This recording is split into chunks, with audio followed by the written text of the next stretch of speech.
Welcome back to Trust the Profits YouTube page. My name's Colin Sheehan. Coming off of that nice $68 daily double we gave out here last week. This week, we're going to head on over to New York and bring in royalty. And no, it's not my guest. It's actually a full brother to your last year's Kentucky Derby winner. So we certainly have to get into that. And I also have to pass my condolences to one of my favorite bands, the Pogues, lead singer who passed away, Shane MacGowan. If you're out there, please put on Fairy Tale of New York. If you haven't familiarized yourself with that song, to me, it's the best Christmas song out there. But without further ado, let's get to this week's Doubling Down with Colin Sheehan.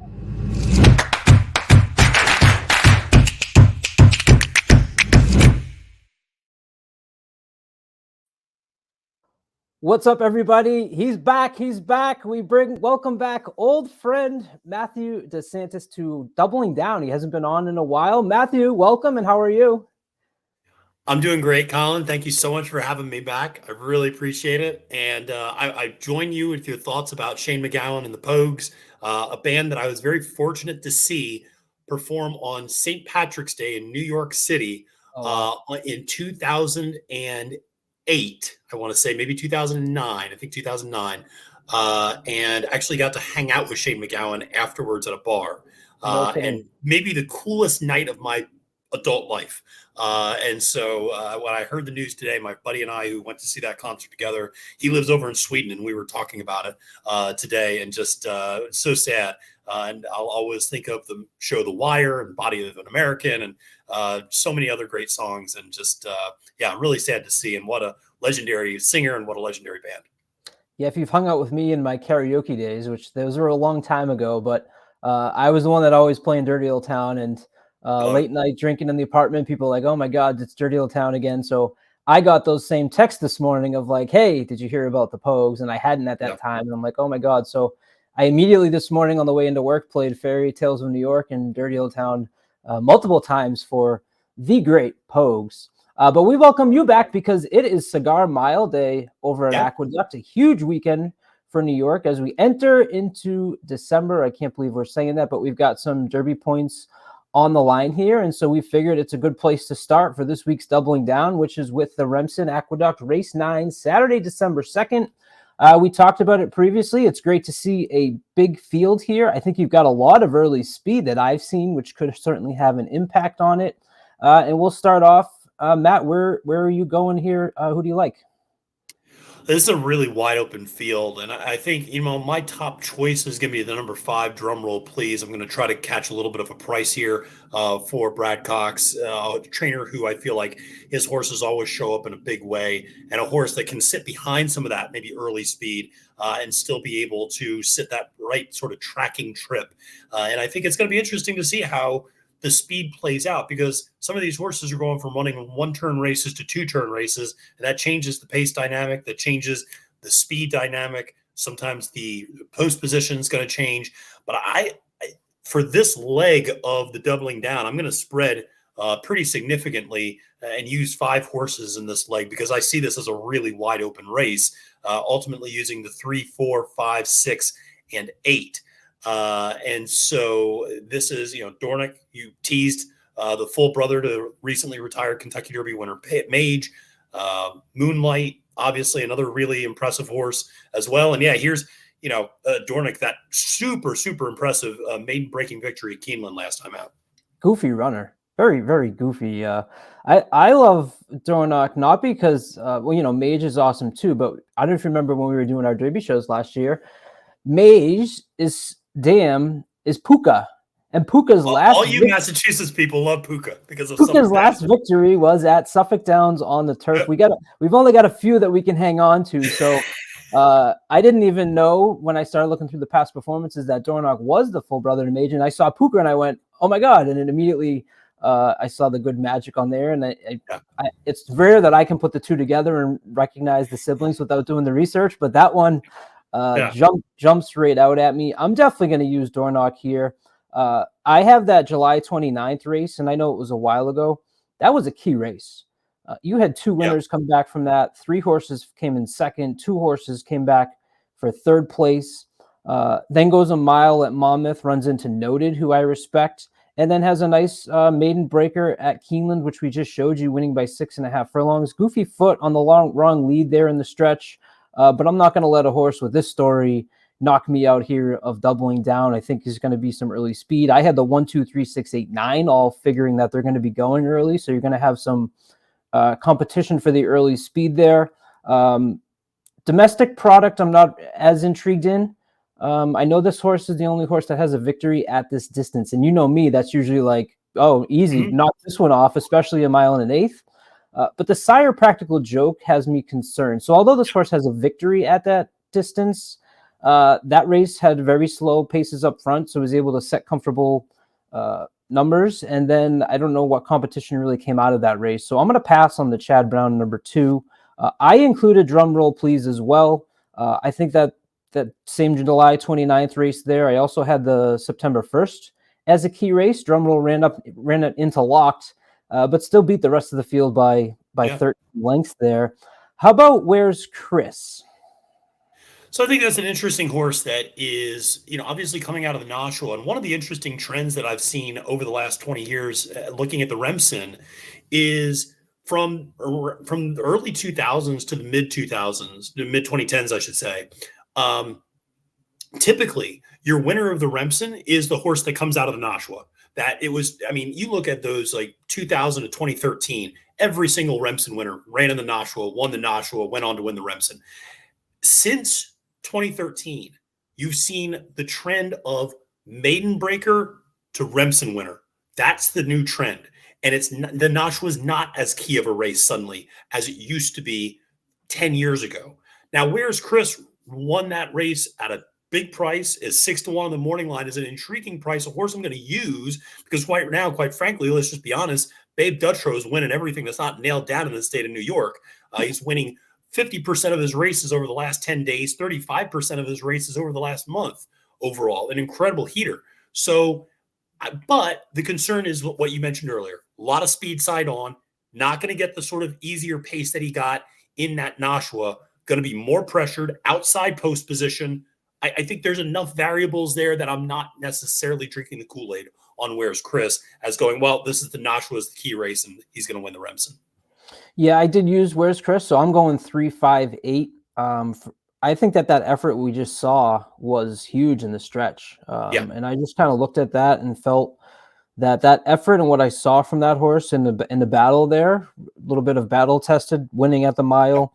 I'll also throw in my brother's Chris, and I don't want to horn the sound or anything, but we almost lost my brother Chris a couple years ago. So anytime we see a horse that has Chris, there's a little bit of a tear at the heart there, but I'm not doing that only because of that. I think that this horse has a legitimate chance, and I think at 6-1 is certainly one that I'm interested in. The horse that I left off, and we'll talk about, is number 4, Moonlight. I ended up leaving off Moonlight. Why don't you let us know why you like Moonlight? So I like Moonlight for, I think, a couple of reasons. One, I think this is a horse that you can make a case, just needs a dry, fast track. And, debuted on the turf and ran well, nearly beat Carson's Run, who has gone on to be a Grade 1 winner on the turf. So ran against very good competition first time out on the wrong surface, then comes back and runs in an off-turf race and breaks its maiden easily. And then runs in a sloppy sealed track last time out in the Street Sense as the favorite and finishes second at Churchill Downs. I'm not going to hold that against the horse. Tried 2 turns. This horse has the right sort of running speed, right sort of tracking speed, has the right sort of running style for this race, will track behind the pace and should benefit from the additional distance and going 2 turns. We're going to have some rain Friday night, but the track should be good for Saturday. I don't see any issues with a sloppy sealed track or anything like that. So I think you're going to get dry, fast conditions on Saturday, and I think Moonlight can take a step forward. Yeah, also Stolen Magic, who finished 3rd 2-back against Moonlight, came back to win with an 83 buyer up at Aqueduct, actually. So you got to play that game with these 2-year-olds, and who did they run against and who came back and ran well. And I think that's extremely important. Anybody that you're nervous to be knock you out, or we think we're covered here? I think I'm pretty well covered. I'll be honest. I'm a little I'm not really that worried about Sierra Leone. I'm actually more worried about private domestic product than I am Sierra Leone. Just because of what you said about having the victory at the distance and knowing this horse can do the distance, but and getting presumably an inside trip. But I'm covered pretty well because I also have the 6 Bilal, who I think is an interesting big price coming out of the Nashua, getting the blinkers off and should be a little bit more relaxed maybe and sitting back a little bit more. I think Bill Mott has a really good group of 2-year-olds, and I think he's one of them. So I feel like we're pretty well covered in this first leg of the daily double. Let's get drum roll, please, passed for both of us. Yes. As we go on to the marquee event, a nice field of 12 for the Cigar Mile. This is race 10 on Saturday, December 2nd. This will be the second leg of our daily double. Matt, the first thing I wrote down on my notes, and I'm going to list this off to you because I think you have a pretty intriguing field here, right? We've got a horse from Chucktown. We've got a horse from the West Coast. We have a lightly raced horse. We have a horse from Parks. We have horses stepping up. We have horses coming off of the Breeders' Cup hangover. And to me, I counted 5 horses I think that you're going to see going early in the early speed. And to me, all of those little variables, throw them in the pot and come out with this field of 12. And I think you've got a very interesting race here, which first time through, I had a hard time really landing on someone that I felt really comfortable with. Where did you end up on top? It's really interesting that you say that because I was the exact same way. I probably the second or third time through, I started feeling better about where I ended up in this race. Ultimately, I ended up on Ever So Mischievous, one of those horses that will be speed, but does not need the lead, but just has great natural speed and it actually likes to track and sit a little off the pace and has sat further off the pace. I mean, I know if you look at the running lines, this horse sits second a lot and then kind of makes a move. But you go back at that maiden breaker, the horse sat fourth. I mean, the horse can deal with traffic. I mean, I don't think it's too much of an issue if somebody wants to gun it. Coastal Mission's a cute story, but let's be honest, this horse is 1 for 5 winning outside of Charlestown. Very real speed, no doubt about it. But it's also important to point out all those 7 furlong races, those are 2 turns at Charlestown. It's a different dynamic doing a 1-turn dirt mile at Aqueduct. I tend to toss the Breeders' Cup horses because of that hangover. So Senior Buscador out, 3 Technique out, although I think he's probably the most attractive of the Breeders' Cup horses, and Hoist the Gold out. Pipeline's kind of interesting in the far outside at a big price. Cherie DeVaux's been training the heck out of that horse down at Keeneland since he changed barns. And is going to gun it for the lead under Lescano. My only concern is, can he sustain that for a full mile? Dr. Ardito is going to be coming running late. And then Chad Brown with the Creative, I think, is the biggest threat to Ever So Mischievous because he can sit a little further back early and can sit that 4th, 5th position and then maybe let some of that speed wear itself out and then launch late. And obviously betting against Irad Ortiz Jr. Up here is not a wise decision, winning 34% of his mounts. Yeah, I originally had a horse singled here when I went through it the first time. And then when I came back around, Accretive made my ticket. That's the number 10. And the first time through, I always have the concern, as we just talked about in the last race, of the practical jokes. Much more of a sprinter to me. And I'm always concerned about, the mile is kind of like, all right, well, can I give practical joke the mile? All right. Well, then what I went and did was I went and watched the last race for Accretive here. Okay. Now this is going to be the number 3 horse. And I want you to pay attention to the start here because it's immediately bumped into the 4, shuffled back. And as you'll watch, ends up being 5 wide because of the cutoff rate here. And suddenly you've got Accreditive in a place that is not necessarily comfortable and ends up going 5 wide. And at the end, here you see him on the outside. And we'll cut to the end here for you because I think in the stretch run here, sorry about that. I don't need the volume. All right. You'll see that very strong finish, I think, from Accreditive, only losing by the half a length. And so second time around, 4-1 with Chad Brown, Irad. You see him on the outside here with a pretty strong finish, although it was the favorite that day. I think you can make some excuses because of that start. And Accreditive ended up making my ticket. This is doubling down, Matt. And if you remember back to the very original beginning of this show, there was a certain horse by the name of Senior Buscador who put this show on the map. Show on the map when Vinny said this horse will never win. Is from the Springboard Mile. And I said, Vinny, have faith. And that was the first daily double that I hit on like episode 2 or 3 of this show. When I went back around, the speed figures to me, at least looking at Brisnet and went through Bayer. They weren't as impressive, but Brisnet, they were much, much higher. I like the cutback in the distance. I don't think they're shipping this horse out here just to run around the track. Had a great workout November 25th. I'm not sleeping on the fact that you're getting Junior Alvarado here as your jockey as well. To me, that's a nice improvement. And I think the pace sets up well. You get a lot of speed. This is going to be your horse coming late. I'm concerned he's not going to have the first jump over the horse that you mentioned. But Senior Buscador, if he ends up in a ticket that we're trying to put together, I'm not going to leave him off on doubling down. So I am with the 3 and the 10 here. That's as far as I go. Did you have anybody else? No, just those two. I had the 210, and I think, listen, I did my analysis. People can read my write up on the race on Naira Bets if they go to the website or the app, and you can, under expert picks, you can read kind of all my analysis. And I have Senior Buscador, I think third as my kind of third choice. So certainly a horse I respect a ton.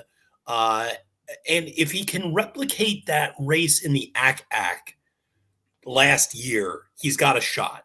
But that requires him to get his ass out of the gate and sit mid-pack, which I don't know if Senior Buscador really wants to do, because he can't even sit mid-pack going 1.25 miles.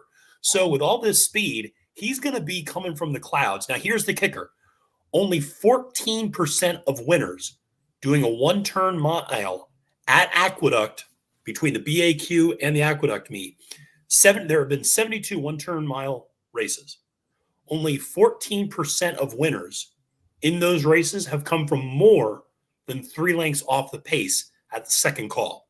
In other words, you want to be on forwardly placed and tracking horses, generally speaking. To your point, Colin, you want to be on those horses that have the first crack at the leaders, not the second crack. So could he run up just like Dr. Ardito did, as you showed in that highlight, who ran up to get second in the 49er last time out? Absolutely, he could do that. But I think he's just going to give himself too much work to do. But I agree with you. He's going to like the setup, and I like the cutback to 1 mile. I think this is actually where he's maybe going to be his best if Todd Fisher keeps running him. Yeah, I don't put it past, and I'm actually going against my favorite angle that I talked about all last year, which is don't play the horses first back from the Breeders' Cup. But right. I just landed on him, and I kept trying to go elsewhere, and I just kept landing on Senior Buscador.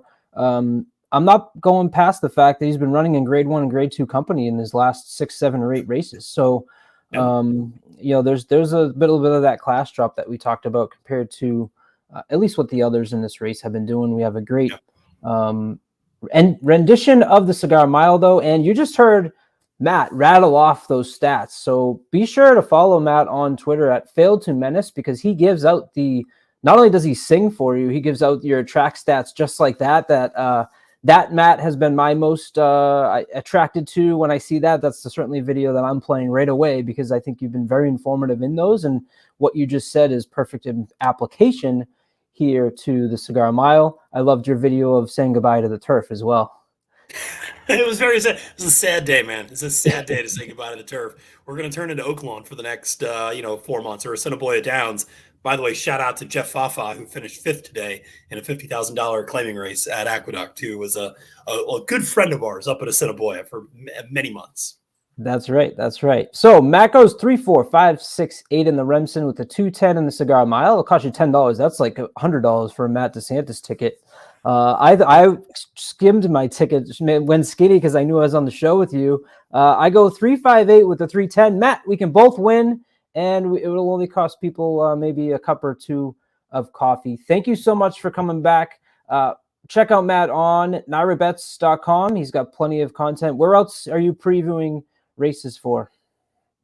So yeah, obviously, just if you go to Naira Bets, you can get all the content. And if you go to my Twitter at Failed to Menace, I just did the show well, Capping the Card. I just did a live version of Capping the Card, which you can find on my Twitter feed, where I go race 1 through 10 for the Cigar Day Mile card, give you my top pick, top value play, and also talk betting strategy in each individual race. Do you go skinny? Do you spread? Level of confidence, etc. If his Capping the Card is half as good as it was here on Trust the Profits, you want to check that video out, because he will pay for your day within the first 3 races. Just do a nice little exacta box with the 2 Matt picks and then the horse you like, and you'll be all set. Until next time, my name's Colin Sheehan. He's Matt DeSantis. Matt, What do we say? It's now post time.